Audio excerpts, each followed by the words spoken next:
Bem, então, como prometido, aqui estamos, tá? Camadas da Terra, Ciências, página 36. Desculpe um pouco os barulhos externos, mas é porque eu tô em obra em casa. Tentei até fugir da minha casa, mas não teve muito jeito não. Tá bom, galerinha? Então, camadas da Terra. Vamos lá. Esse é o desenho onde nós temos a crosta, tá bom? Essa parte azulzinha, onde a gente pisa, onde a gente vive. O manto, que fica entre a crosta e o núcleo, e por finalmente aqui o núcleo, tá? O núcleo externo é esse vermelhinho e o núcleo interno esse amarelo. Vamos imaginar que então a Terra fosse um ovo? Aquela casquinha amarela seria a crosta, o manto seria aquela parte da gema e o centro da gema seria o núcleo, tá? Só para a gente fazer um comparativo aí entre o nosso planeta, para ficar mais fácil para vocês visualizarem. Agora vamos falar da característica de cada parte? A crosta. Bem, a parte menos densa e mais consistente das camadas que compõem a Terra. Ela é coberta por uma fina camada na qual a gente sobrevive. É onde nós estamos, é onde nós pisamos, tá? Sua espessura pode variar de 10 a 70 quilômetros. A crosta é formada por minerais e rocha. O que são rochas? São agrupamentos de minerais. E minerais são elementos ou compostos naturais, sólidos, tá? Então, as rochas são agrupamentos desses minerais. E os minerais são compostos sólidos, são pequenas partículas encontradas. Ok, galerinha? Apresenta grandes elevações, pontos altos e baixos, montanhas, né, relevo, vários pontos de elevações. Pequenas montanhas, grandes montanhas, a gente vai ver daqui a pouquinho o ponto mais alto. É formada por placa tectônica que deslizam sobre o manto. Lembrando que o Brasil está sobre uma única placa, tá? Por isso que a gente não tem grandes terremotos, a gente não tem uma proporção de terremoto a ser percebida, tá? Mas nós temos alguns tremores sim, algumas cidades como São Paulo já foi registrado pequenos tremores, tá? Oriundos da fronteira do Brasil com outros países. São classificadas em oceânica, então tem a crosta oceânica, que é o fundo do oceano. E eu tenho a crosta continental, que é o mar raso, esse que a gente consegue chegar na beiradinha dele, tá bom? Próximo de nós. Ponto mais alto do planeta, Monte Everest, fica no Himalaia, onde nenhum ser humano até hoje conseguiu chegar, tá? A oxigenação é muito baixa, porque quanto mais alto, menor a proporção de oxigênio, tá? Então, nenhum ser humano hoje chegou ao pico do Monte Everest. E o ponto mais profundo chama Fossas das Marianas, 11 mil metros de profundidade. Também nenhum ser humano chegou, apenas sondas, tá? A pressão aqui é muito grande, então ainda não teve contato humano com essa região, mas foi o ponto mais fundo que um ser humano conseguiu chegar, tá certo? O manto, 83% do volume, tá? E é 65% do planeta, da nossa massa. Ele é um material pastoso, tá?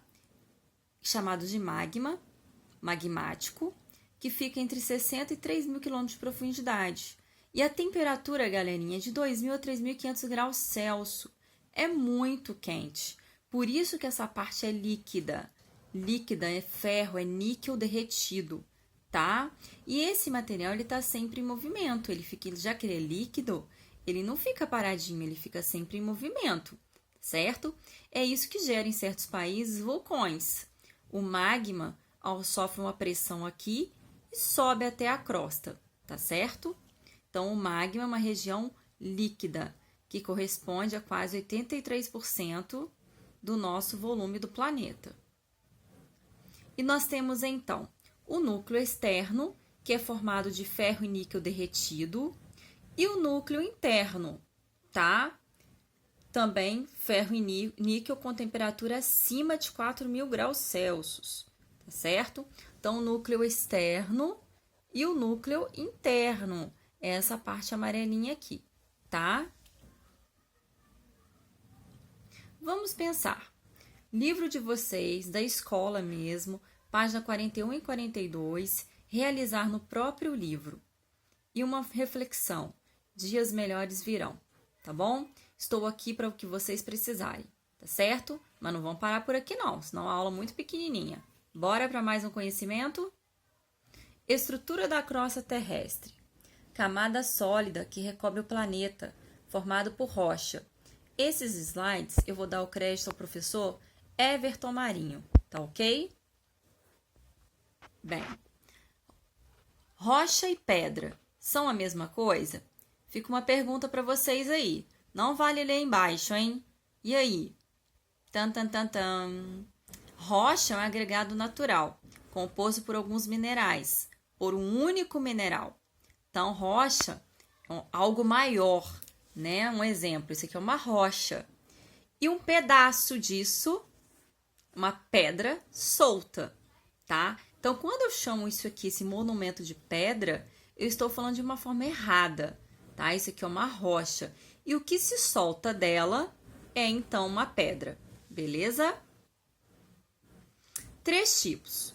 Magmáticas, que vocês já devem saber de onde vem esse nome, sedimentar ou metamórficas.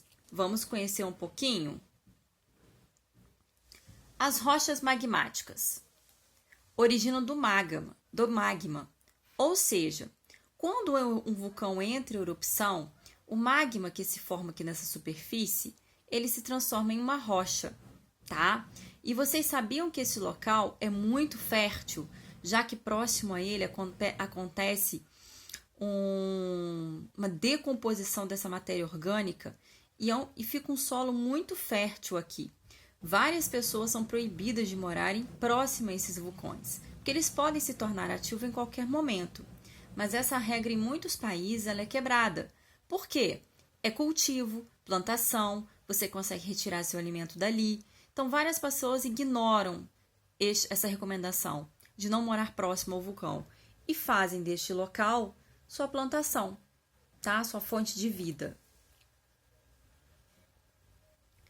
Dentre os tipos de rochas magmáticas, então, nós temos basalto, pedras pómenes e o granito, tá? Isso aqui é um tipo, são 3 tipos de rochas magmáticas, ou ígneas, significa a mesma coisa, são sinônimos. O basalto e a pedra pómez se formam na superfície da crosta terrestre com a solidificação da lava. Então, o basalto e a pedra pómez, a gente fala que eles se formam na parte superior do magma, enquanto que o granito se forma na parte interior da crosta terrestre, tá? Na solidificação deste magma. Então, nós temos um nome para isso. Magmática extrusiva, que é a pedra pómez, né? Um exemplo, formada na superfície terrestre após o resfriamento do magma. E também nós temos a forma intrusiva, formada no interior do vulcão ou embaixo dele, chamada de granito. Rochas sedimentares. O próprio nome também já diz. São rochas constituídas de sedimentos.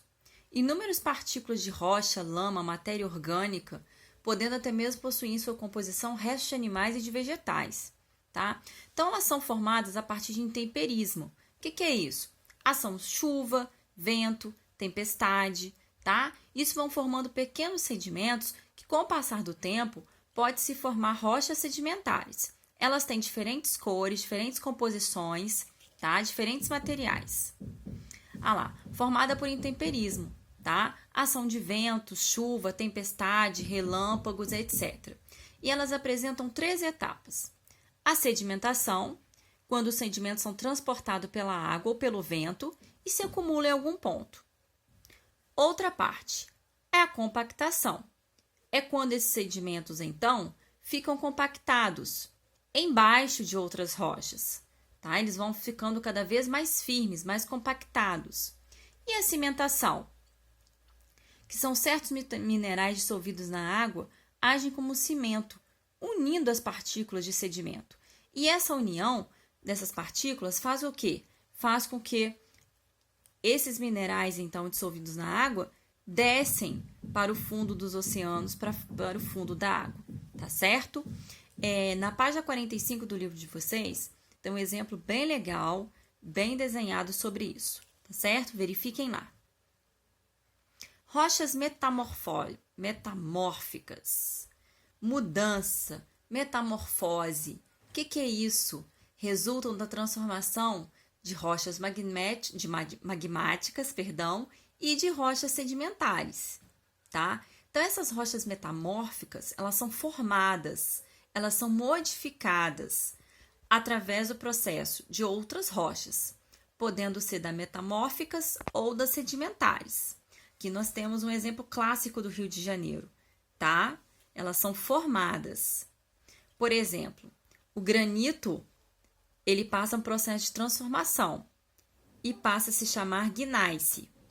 O arenito, que é uma rocha, né, outro tipo de rocha, também pode se transformar em quartzito. E o calcário também pode se transformar em mármore. Então, são rochas encontradas na natureza e que são transformadas em outras rochas. Isso são chamadas rochas metamórficas, que sofrem um processo de transformação, tá, meninos? Leitura, página 48. É uma curiosidade. Relação entre calcário e as águas cristalinas. Beleza? Ciclo das rochas. Então, vamos falar um pouquinho desse ciclo das rochas. Também presente, bem explicadinho no livro de vocês, na página 49. Tá? O magma, ele penetra em rochas abaixo da superfície. Tá? O magma, ao alcançar a superfície, ele forma as rochas magmáticas. Essas rochas, sob a ação de tempestade, de ventos, formam então o que nós falamos das rochas sedimentares. Esses sedimentos vão se acumulando, vão se compactando, tá? Vão formando rochas sedimentares. Essas rochas sedimentares podem sofrer mudanças físicas, químicas e serem transformadas pela pressão, por temperatura, em rochas metamórficas. Essas rochas metamórficas também sofrem desgastes e podem participar da formação de rochas sedimentares. E essas rochas, então, magmáticas, sedimentares e metamórficas, podem ser levadas para regiões profundas dessa crosta, voltando ao manto. E quando ela volta a este manto, ela derrete novamente, já que a temperatura lá embaixo é muito alta, e novamente, com a erupção, volta essa rocha, essa larva, voltando para a crosta terrestre e formando novamente uma rocha magmática. Por isso que eu chamo de ciclo, tá? Porque essa rocha magmática aqui, um dia ela pode ter sido uma rocha sedimentar, ela pode ter sido uma rocha metamórfica, tá? E agora, novamente, ela alcançou o magma e novamente voltou a ser uma rocha magmática, tá certo, meninos? Então, isso é o ciclo das rochas. Elas também passam por esse ciclo, tá certo? Bom, mais detalhes desse ciclo na página 49, exercício página 50 e 51, fazer no seu livro. Tirem, se for possível, eu peço um favor, tirem fotos de vocês realizando as atividades. Vou adorar vê-los. Beijinhos e bons estudos, tá certo? E até a nossa próxima aula, tá certo, galerinha? Hoje, na data do dia 21 de abril, eu postei o gabarito das atividades anteriores. Conferem lá e vê se está tudo certinho. Grande beijo, até nosso próximo encontro, tá certo?